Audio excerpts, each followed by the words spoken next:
Hey, Corin, how are you? And welcome to the Natural to Natural podcast. Hello, hello, hello. I am so excited to have you're just so calm and mellow. Are you always like this? Yeah, inside I'm like screaming, sweating, crying, pulling my hair out, but on the outside I'm usually like I'm I'm usually calm, nonchalant, just chilling. Well, you look fabulous. You look amazing. So, Well, why don't you introduce yourself and tell us a little bit about who you are, what you do, and what you got going on? well, my name is Corin Wright, and I am the owner of Style Haven, which is a full service mobile boutique. We have a 24-foot mobile truck that we can bring the fashion to you. We do festivals and street fairs and in private parties as well. And I am also a tailor, so I do on-set tailoring for some of your favorite celebrities. I'm just here, making everybody look beautiful, one garment at a time. I just made that up. Oh, and it sounds great. I'm like, I never said I that like that. before. Good thing this is recorded, so we can always go back just in case you need it again. Okay, that's awesome. So tell us, how long have you been wardrobe stylist? So my journey has changed. It has morphed into so many different things. I'm going to make it quick because it's a very long story. But I've always loved fashion. As a kid, I would make clothes for my Barbies. My mom sewed. She kind of stopped sewing when I came along because she said I got into all of her stuff. So I can't say, I think I got it through the genes. I didn't see her sewing growing up, but I always loved sewing. And I was fortunate enough to go to a high school that had a fashion design program. So I started sewing there and went to college for fashion design in Virginia and came out of school and decided I have a degree in fashion design. I'm going to be a fashion designer. I didn't realize that it wasn't that easy. I got an internship, got some experience, and then came out into the world and was like, okay, still couldn't find a job. When I was interning as a fashion. I was interning at DNR magazine, which is gone now, but it's the male version of WWD, the trade publication. Okay. So it was a small company, but they had a lot of clout, and I got a lot of inside information and got to do a lot of stuff, get my hands on a lot of things. So that's where I started styling, was through DNR. And I started freelancing after I left that internship. And I joined Alvin Ailey as a wardrobe specialist. Wow. And I toured with them for 9 years. So I kind of left the styling world and went backstage into the live theater world and worked wardrobe. So I was like, wow, this is great. Styling, I like it. I like to do it for regular people. Mhm. It's not something that I absolutely love. If I can't do it, I would be okay if I can just do it in my business. So Okay. I started my business while I was at Ailey, which was an online store at that time. I left Ailey to open an actual boutique, which I opened in Montclair, New Jersey. After that, I did that for about 3 years, closed the boutique, and opened up the fashion truck, which I'm in now. So the beauty of it is that I get to style because I'm working at Style Haven, which I can work with my clients in the store and I style them. I style all the photo shoots. Oh, I wow. also, yes, look, I style, model, and shoot all the photo shoots. This is what you have to A look jack forward of all to trades, exactly. When you're an when entrepreneur, you're an I love entrepreneur. it You got to though. figure it out because it has to get done. So like I said, I sell. I'm not sell. I don't sell all of them. I style, model, and shoot all of the photo shoots that we have, and then I within like the last 5 years, like I said, I always sewed. I found out that people do wardrobe sewing behind the scenes, like for e-commerce shoots. So like when you go on the website and you look at your favorite store and you're ordering clothes and the clothes look really fabulous on the model, and then you get it home and you're like, oh, It it's doesn't kind of, fit the same. yeah. Oh, yeah. I found this out that there are people like me that are back there fixing everything. So Oh, I joined the agency and started doing e-commerce where I do like the Children's Place and Taylor and Club Monaco, all of those stores. I'm on set as a e-commerce on set Taylor. While I was doing that, I went on a shoot for somebody. I met somebody and I started doing celebrities. And that is where you see all of your favorite celebrities on the red carpet and they look fabulous in their music videos, when they're on their live or whatever they're doing, whenever they have clothes on, there's a stylist. And then there's most likely there's a tailor behind that, because a lot of those clothes are lent from the designer and they come in one size. So you have to kind of make it work. And then sometimes stylists want to get fancy and change up a look and make it look a little bit different than what it's supposed to. So that's what I'm behind the scenes, fixing up all of their garments.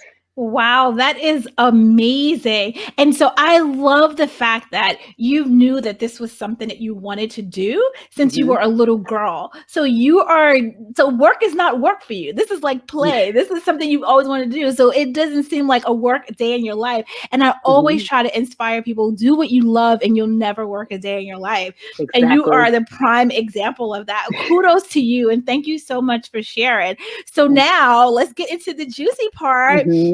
So tell us about your hair story. What was it like growing up for you and in your household, like being natural? Was it something that was embraced? Was it something that was frowned upon? What was it like growing up?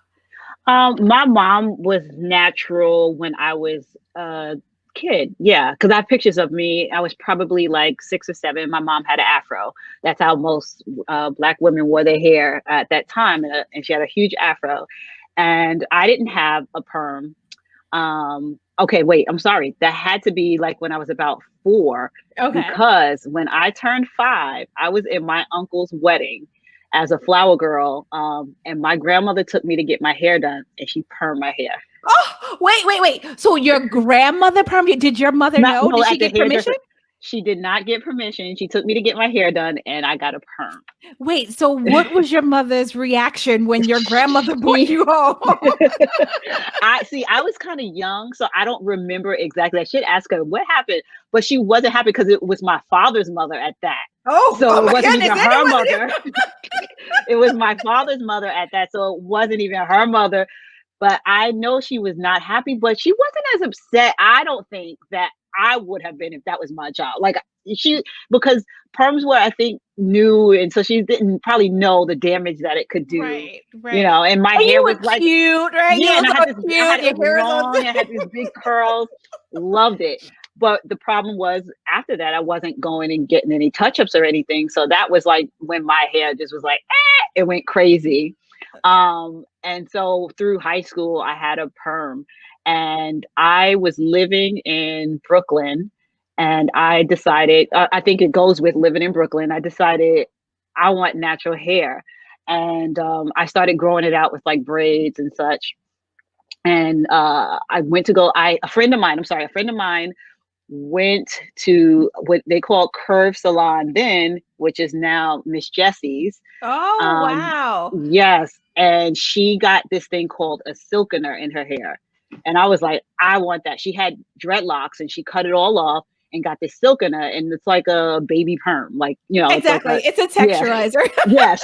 So I was like, I'm getting a silkener because then I can just wet my hair and it can curl up, and this is what I'm doing. So you were in high school at this time? No. I graduated from college. But okay. Because I had a perm all through high school, and once I moved to Brooklyn after college, I decided I'm going natural. Okay. So I thought I was growing my hair out with my braids. And so I go walk in and I make an appointment to Curve Salon and I meet Miko and Titi, who were the owners of the salon. And I went through a consultation with Titi, and then I sit down with Miko. And it's funny because when I met you, Samiko, right. I was like, you both speak so like similar. She's very soft. And she was like, okay, so I'm not going to give you a texturizer. And I was like, well, she didn't say that, but I'm not going to give you a silkener. A silkener, right. Yes. And I was like, don't you dare call it a texturizer in their salon, okay? Yes. No, she didn't say texturizer. And look, she will call me up to this day and be like, what did you just say? And I'm like, oh, shoot. So she's like, I'm not going to do that for you. I want you to grow your hair natural first. Okay, so what was your response? Because I know that's what you went into the salon for. Yeah. And then for her to sit here and tell you she's not going to do that, how were you feeling at that moment? I could not say anything to this woman. She was a sweet, like, when I tell you, she like, no, no, we're not going to do that. Well, I was like, okay, that I guess I was like, all right, well, I trust you. So she's like, are you ready to cut your hair? And I was like, yeah, I've been growing it out. She took out the clippers and was like, zoop, down the middle of my head. Wait, And I it was like, a buzz cut? my hair was about this short. Then she was like, that was all perm in there. You need this all off. I was just like, oh my God. I am not the kind of person, I don't care. Like every 2 or 3 years, I cut all my hair off. I actually cut my hair off right before quarantine happened, not knowing quarantine was happening, but it was just time to cut it off and start over. So I'm not afraid to cut my hair. So it was okay for me. I know some people would have had a fit. And I don't remember the story. I mean, I'm sure I said, yes, you can cut it, but it was like, and I was just like, did okay. he just do that? Yeah. I was like, okay. So that's when I went natural, and having natural hair wasn't very popular then. Miss Jess, well, they weren't Miss Jess. No, but their products were called Miss Jessie. Jesse's, okay, but the salon was called Curve Salon, yes. But she only had the curly butter and the curly butter, but the natural one, not the baby butter, and the pudding. Okay. That's the only. So now, what year was this? You remember what year this was? So it had to be about 2000, and so I graduated college in 2000. Y'all don't try to calculate my age. But I graduated. You look great, girl. So don't worry about it. And then so it had to be about 2002, 3. Okay, yeah. That sounds about right. Yeah, so it really wasn't that popular yet back then. Natural hair, and there wasn't a lot of products. Right. So I used Miss Jessie's products because that's what was there. That's what they gave you. Right? Yeah, that's what they gave me. And there wasn't, like, even the big brands, like the real commercial brands. I don't know. Only thing that comes off the top of my head is like Suave, but like those type of brands. Right. Like now everybody has a natural line in their brand. None of them had that. So I didn't have anything but curly butter and pudding. And the purple pudding, which smells divine, right? But that's what I had. So I kept my hair natural for probably about. Oh, one other thing Miko told me. She really got me. She's like, I'm gonna put a little color in your hair. And she's like, because your hair is like mine. It's roach colored. What? Like, is it roach colored? Rose color. What is? I've never heard of that before. Yes, and I've been in the industry for over 26 years. They're in Brooklyn. They're Brooklyn girls. So she's like, it's a roach color. I was like, okay. So she dyed my hair like a black, like a pitch black, but it looked really good. Like it gave my hair rich. like it was rich. Yeah, right, yeah, right. It looked really good. So I did like that. She was right with pretty much everything about the whole, just try natural first. You haven't been natural yet. Try natural first. And then if you want to do a silken or whatever, which I did appreciate because, she could have just sold me a silkener. And that's what I was going to say. I really, that was really professional on her part because it usually typically it's about money. And she could have made so much more money selling you a silkener and a cut, but she was like, no, this is a journey. You need to get familiar with your own hair. And then during the process, if you want later, we can do that. So you can learn your hair because if she got in a silkener, it's still a chemical process and you wouldn't be natural. But if that's what you wanted. So that was very commendable. Like that was awesome. Yes, and awesome. I mean, I spent some coins there because of that. Because I trusted her because she trusted me enough to tell me the truth and take care of me, and she was very honest. And I will say, I'm not just saying that because I'm on your podcast, but I didn't meet somebody like her until I met you again. Like so I went through a whole journey, and I meet you about? I've been in Jersey for like 10 years, so probably about 7-8 years ago, maybe. Yeah. So between 2003 and then I didn't really, I was going through some struggles, with finding somebody that I can trust to talk to and that will tell me the truth, because a lot of times it's about selling a product and a lot of times when you leave a salon, your hair looks great, but can you do it at home? It looks amazing. And I'm like, okay, I haven't had that hair since. It only looks amazing for like a day or two. And then you're like, oh, what? And I then spent all this money. And Corin, that was one of the things I felt like I did my clients a disservice if I did not tell them the truth. And I did not help them to understand what it is that they can do at home? Because I truly believe that real hair care starts with you do at home, not what I do in the salon. I'm like your hair doctor. Doctors are there to guide you so that you can maintain your health, right? Right. And so, well, the good doctors anyway, right? Exactly. Some doctors want you to be sick because they make more money. Just like some stylists want your hair to be messed up because that's more money they can charge you to fix it. But, you know, the real hair care starts with me educating you on how to properly and understanding. And if it's something that you just can't have, it's my duty to tell you that this is just not right for your hair. And that's okay. But let you know that there are other options and help you to understand why these options are the best options. So yes. Okay. So now you're here, you got your hair natural. Like, what was the most challenging part for you when it came to embracing this natural hair now? Yeah. So the biggest challenge for me was actually just maintaining it. Like I mean, as soon as it was funny. I cut my hair all off and I took the bus. I lived on the same street as the salon, but on the other side of town. So I took the bus back to my house and I get on the bus and the bus driver goes, "Oh, I love your hair." And like, he doesn't know I just got my hair cut. And that just like gave me a boost of confidence right there. I was like, oh shoot, look at my hair. I'm already getting compliments. And I went and I got some great earrings and made sure my skin looked good. And I was off running. But my biggest challenge, and even to this day, is finding like moisturizing my hair. I tried every kind of lock treatment, like not treatment, but method. And I've tried every product, and that was like the biggest challenge. And whenever I sway away from like, oh, I don't want to be natural anymore, it's because of this hair of mine and it being super dry. And now I have a alopecia situation. So okay. So it's right. I remember that was something that you've been kind of dealing with for a little while now, like right in the top of the hair. Ago. Right. Like, and it would grow in really nicely. And then all of a sudden, it falls out. Nowhere it would fall out. Right. And so that was something. So are you still dealing with that issue now? Or yes, but I honestly think I figured it out, but I've been dealing with it ever since. Like it was a tiny, like a tiny hole in a very big, tiny, and then it got bigger and bigger, and it was more frequent. Like it used to be two spots; it would fall out right here and over here, not at the same time, and it would be like maybe a year, one, and then like a next year would happen. Like it wasn't very frequent. But it always grew back. And in the beginning, I was going to the dermatologist and getting shots, cortisone shots in my head. And I didn't like that. No, I was like, I do not like shots at all. And to get them in my head. Yes. Oh my goodness. So I was doing that in the beginning and I was like, I got to figure this out. So I went from dermatologist to dermatologist to try to figure out, why is my hair falling out? Like, why is this happening? And what can I do? I am a super water drinker. Okay. So like, cause I got that all the time. I was like, it has to be something inside. I changed my diet.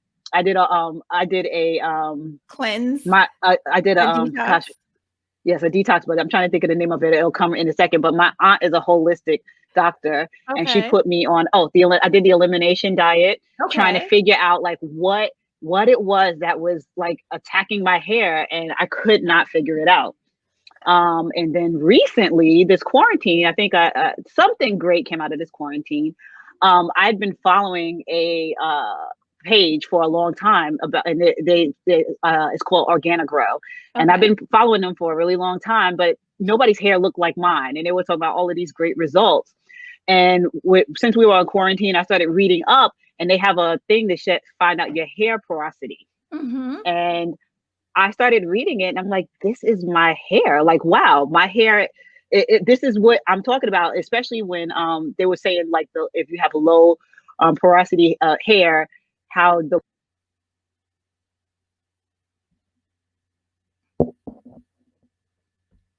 She's on mute.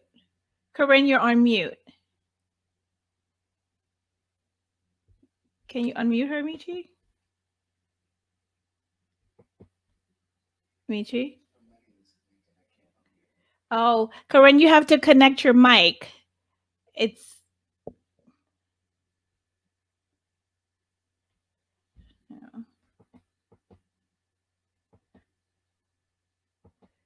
There's nothing we can do to get her mic. I don't know what happened.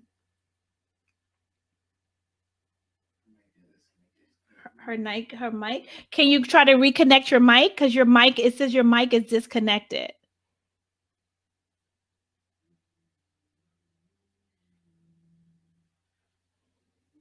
No. Okay. Oh, there you go. That's weird though, because I wasn't even touching the computer. Oh, wow. That happened. It's okay. It's all right. One second. Okay. So you were saying that you had found this company, okay, and learned about porosity. All right. Go ahead. So finish your story. So you learned about porosity. So I learned about porosity and finding out like the products that you're using could be the reason why your hair is not doing what it needs to be doing. So at the time, I had a nice bald spot in the middle of my head. And this is why I went and cut my hair off, because my hair everywhere else was growing like crazy. I had just come out of braids and it was growing like crazy, but I had this bald spot in the middle of my head. So I really couldn't do anything. So I was wearing braids and things, but I was like, I need to figure this out. So I went and I cut my hair off. The salon I cut my hair off at, she told me, oh, you should use these oils. So I started doing that, found out about Organic Grow. So let me give them a try. I bought the products and within a week I had peach fudge on my head. I was like, I have the pictures. I was like, I'm trying to wait for it to really, because right now you can't really see it, but there's no bald spot. It's no at all. There's no bald spot. And it was like my hair was like, hello, I needed this. Yes. Wait. Okay. So you said, so you took the porosity test, right? And so what did you find out? Was it low porosity or high porosity? So low porosity. Low porosity, which when I read about it, because I started on their website, but then I started researching it. And when I read about it, I was like, wow, this is exactly how my hair has been reacting. And like it just made so much sense. And the fact that they were saying you have to use the products that go with the porosity of your hair, I was like, that makes sense. That's why I've been trying every product in the world and it just never gives, because if it wasn't low porosity products, it's not going to work. Right. Well, it wasn't products for low porosity hair. Which is you're right. And so the thing, and that's the thing, you know how food and food, you will know if food is, so everything we do, our food diet, the drinks that we do, the product everything has a pH level, right? And so low porosity, the pH level affects the hair and the skin. Right? It affects the inside. And so knowing the porosity of your hair will help you to determine the right products, but products don't tell you that. And so this is like the first product or one of the first product lines that specifically made products for your porosity. So, you know, if I have low porosity, these are the products that I need to use. Right. And most of the products that you see in the market don't do that. Right. And so it's unfortunate because people are now buying all of these products. I don't know if it's a tactic, so you can buy all these products to try to figure it out. Right. But there is something that you can do to find out if the product is low porosity, if the pH in the product is high or low. So if you have low porosity, then you need products that are slightly alkaline. So there's a pH scale from 0 to 14. 7 is neutral. Anywhere from 7 to 14 is alkaline. Anything from 7 to 0 and below is acidic. So if you have low porosity, you need slightly alkaline products because it's going to swell open the cuticle layer so on your hair, so the products actually get into your hair to moisturize your hair. So what that means is that the cuticles are tight on your hair and it's not opening up, so products can't get in. And this is why your hair's so dry. Using all of this product and you're packing product on and packing product on, and you're like, wait a minute, sitting on top of my head. Your hair, exactly.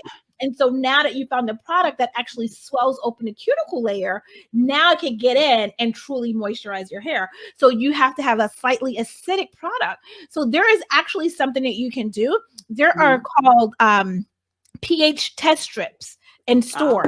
You can get a pH test strip. You can find it in your health food store. And what you do is you take those pH test strips and you use them, dip it into your product. And then when you pull it out, you know how when they do the test strip when you do for when you go to the bathroom, it's like a pH. Yes. Exactly. So it's test strips, but you can use that for your product and it'll tell you what's the pH level in your product. And if your product is acidic, but you need to make it more alkaline, then you could add stuff like alkaline water in it. And alkaline water will break like my alkaline water right here. Exactly. If you have an acidic product, you can add the alkaline water and it changes the pH level of the product. What? If you have a product. My question, so even if I have like low porosity products, could I wash my hair with alkaline water and that make it even better? You can put alkaline water in a spray bottle and just spritz your hair with alkaline water. Blew my mind. Yeah, because that's all I drink. So I have plenty of alkaline water. Yeah. So anytime you find, if you get the test strips and you find that your products are slightly alkaline, just blend a little bit water. So you want to put a little bit at a time and then see and then test it and see if it goes up and then just add some more. Now, if your hair is high porosity, then it would be the opposite. You would need products that are more acidic because now you need to high porosity means that your cuticle layers are always open. So the moisture don't stay in. So now you need to seal them. So now you need acidic products to seal those cuticles shut. So you would use products like aloe vera that are acid, like aloe vera, like lemon juice, like apple cider vinegar. You would mix those into your products and that would make the product more acidic, bringing it down now to close those cuticles to lock it in. So there are things that you can do. And this is what I love when clients sit in my seat because I love or used to sit in my seat. Now we sit in your podcast. Yes, now you sit in my podcast so that I could share this knowledge because little gems like that is so important and it changes the whole, your whole journey. Now, just something like that, you're like, aha, all I have to do, and I had alkaline water all this time, and you mean to tell me that I can add this into my product? And it's not expensive and it doesn't cost much to do that. So try that. I mean, now that you said you found the product and the product is actually working, this is awesome. But if you ever had another product that you absolutely love and it was acidic and you needed to slightly alkaline it, I have some that I want to test out. Okay, we'll do that and let me know how it goes. Okay. All right. So Corinne, we have so many other women that are on this journey. Before you give me some inspiration for other women, tell me, what do you absolutely love about your hair? I mean, it's me. So like, I like that it's just like organic. It does whatever it wants to. I had to embrace that because I had to stop looking at like YouTube and trying to make it exactly like other people's hair. So I like that it's unique. It's like me. I like that with my hair, I can do a lot of things. Like right now it's cut off, but I can add, like if I want to protect the style, I can add braids or a twist, or there's so much I can do with it. And I know that other people are not that fortunate. So I like that I can do that. I don't really put color in my, I don't put color in my hair anymore. So it's fun if I can add braids and I can do like a different color or something. I like that. And see, and I love the fact that you're in the fashion industry. And so just your whole style and just switching up your style, it's kind of like changing, the whole look, even though, so it all goes like, and see, there's a lot of women, unfortunately, who, they're natural, but they don't really have this style. They don't know how to put it all together. Right. But like you said, just being you and embracing what grows out of your head and making it your own and not being like everyone else, because your hair, I don't care. And I always tell this to women, I don't care how much your hair look like someone else's. It's like your fingerprint. It will never exactly like anyone, but as soon as you embrace it and make it your own, that's when you're going to get all of the like compliments, because people see that you're owning your natural, like you're owning what grows out of your hair. So just make it your own, and you have done that so beautifully. I love you with short hair. I love the fact that you could be versatile. But this is you. Like this is your style. This is your signature style. I like it even short. Like right now, it has to be like shaped up or something. But I like it when it's really short, especially in the summertime where I can just like wet my hair and go. I like it like that. But then sometimes I'm like, I want braids, And so if it's really short, I can't usually braid it. And you know how shrinkage is right now. Right. It's actually pretty long. I'm like, it's actually, if I blew it out, I would have like a decent afro. So, you know, it's just about embracing what you have and not looking at what everybody else has and, you know, figuring it out. Because while I went natural in 2003 or 4, whatever we decided that was, but in the middle, I was like, I'm out of here and I got a perm. And that I never, ever, ever had a weave before, but then I got a perm and got a weave. Like, I was like, oh no, I'm going to add this in here. And the funny thing is, it was like, not like a super long weave. It was like a little, I just was like, oh, I can protect my hair by putting a weave on it. And wait, and relax it? Yeah, and relax it. So I went that way, but it lasted not even a year. I was like, what am I? Because my scalp was burning, my head was dry. I was like, what am I doing? Like, what am I doing? So it didn't last. So now what inspiration would you offer to other women on their natural journey? Because there are women who are thinking about going natural. There are women who are transitioning. There are women who have been natural for a long time. And like yourself, still trying to figure out what products works best for them, like what style works best for them. Like, what would you have? What inspiration would you offer them?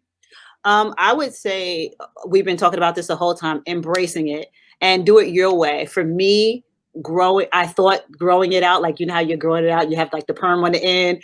Some people can do it. Right. I have a friend, she has a lot of hair. She did it.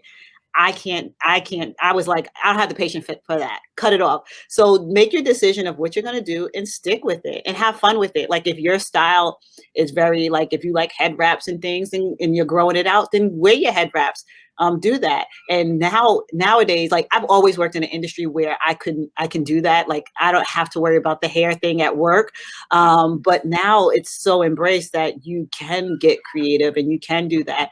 If it's long and you're keeping it in buns and ponytails, or embrace protective styles, right, like while you're growing it out. But just decide what you're going to do and stick with it and be brave. But you have to embrace it. It has to be something that you want. You don't want it because somebody else has it, because it's a commitment. To this day, everybody always says you should get dreadlocks. To this day, I'm like, because it's too much of a commitment. I know I change my hair every other, like, you probably see me tomorrow, I have a different hair. Right. Like, where did you get that hair from? Right. But that's not for me. But if it's for you, then go ahead. But just make a decision. Yeah. You know? I mean, you've dropped so many different like gems. Like, the first thing, like you said before, is stop looking at everyone else and what they have, because now you're not really fully embracing yours, because you're too focused on what other people have. And then you're going to be disappointed when your hair does not look like that. And so you're not going to love what's growing out of your head. And then 2, it's like, know your hair, learn your hair, because everything is not for everybody, and really accepting that and knowing what works for you and being okay with that. I think we all want what we can't have. Like, you know, you have people who have really, really thick hair and they're like, oh, my hair is just too thick and I wish it was a little bit finer. And then you have people with short, oh, I want really, really long hair. I said, people are asking for stuff, but I don't really think they understand what they're asking for, because with thick hair comes more time, more money. Are you really ready for that? Right. It's funny because I'm like, if you want it, try it out. There's lots of wigs. Try it out. I love gigantic hair, like big curly hair. My hair just doesn't grow like that. Like, I love it. So I bought a wig. So sometimes when I want to have big curly hair, kind of like, I don't know, it looks like the picture behind you on the wall, but I can't really see it, but it's like a big giant curly wig. I've had a wig. So try it out if that's what you like. But my hair is, I don't think that my hair will ever grow like that. It's just, I've never had hair like that, but like a Diana Ross kind of, like, you know, big wig. I mean, hers is not a wig. Sorry, Diana. Sorry, girl. But that type of, know what you meant. But that type of hair, I love it. But I don't think that my hair would ever grow like that. So I put on a wig. And you're okay with that. You're okay with the versatility. Like, this is my hair. I embrace my hair. I'm not running from it. I've embraced it. But if I want change, there are options for me as a woman that I can go out and I can have that. Right. And we have to be careful, because the people that we're looking at, they may have a wig on. Exactly. Or our added hair. So Some like people mask it really well, Yeah. Corin. They get weaves and it looks so natural.